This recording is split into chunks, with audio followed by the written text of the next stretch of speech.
For decades, researchers and soil testing labs have seen soil test potassium levels declining at a steady rate in the Midwest. In the past 12 years, our data has shown that we've seen about a 1.3 part per million decline in soil test potassium levels.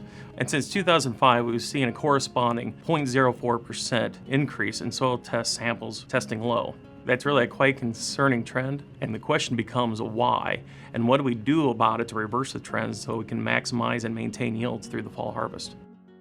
The first, and perhaps the biggest reason soil test potassium levels are declining is over the past 6 decades, we've seen an exponential growth in crop yields.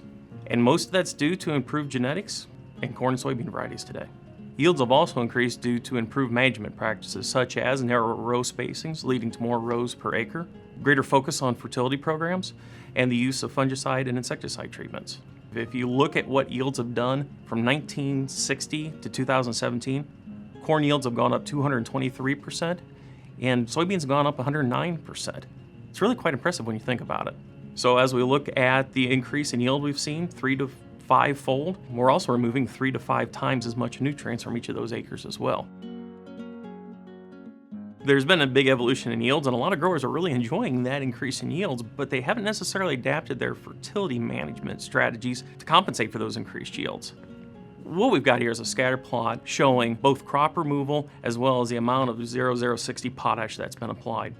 The yellow dots are the amount of 0060 potash has been applied for the past 50 years, and the blue dots is a scatter plot of the crop removal in 0060. And if you notice, crop removal is outpacing the application rate. To reverse this trend and get to the point where we need to be, our potassium applications have to exceed crop removal. So as folks are seeing pleasantly high yields, they also need to understand that they need to probably change their management strategies for their potassium.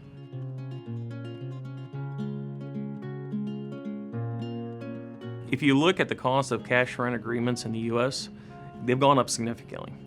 In the 90s, we were looking at about $82 per acre cash rent. Now, $192. And with that higher cash rent cost, something's got to give. So they're going to find other ways to cut costs in order to meet production needs. Producers are sensitive to the length of the cash rent agreements as well. A lot of them are only annually, and they may not have that land next year. So they're going to look at those potassium and phosphorus costs and question, do I build those soil test levels? Because I may or may not gain benefit from them.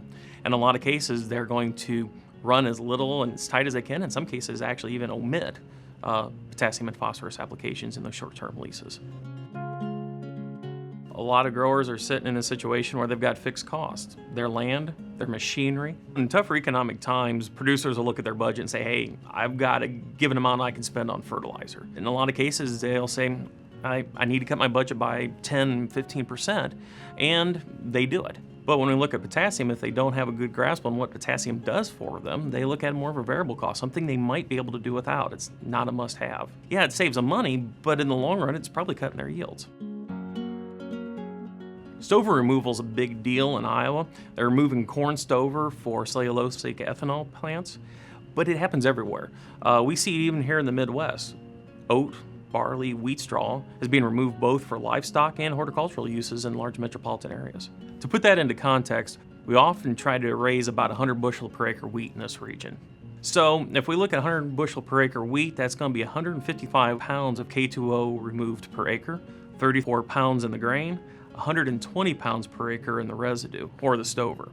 That can add up to quite a bit of potassium leaving the field when we remove that wheat straw.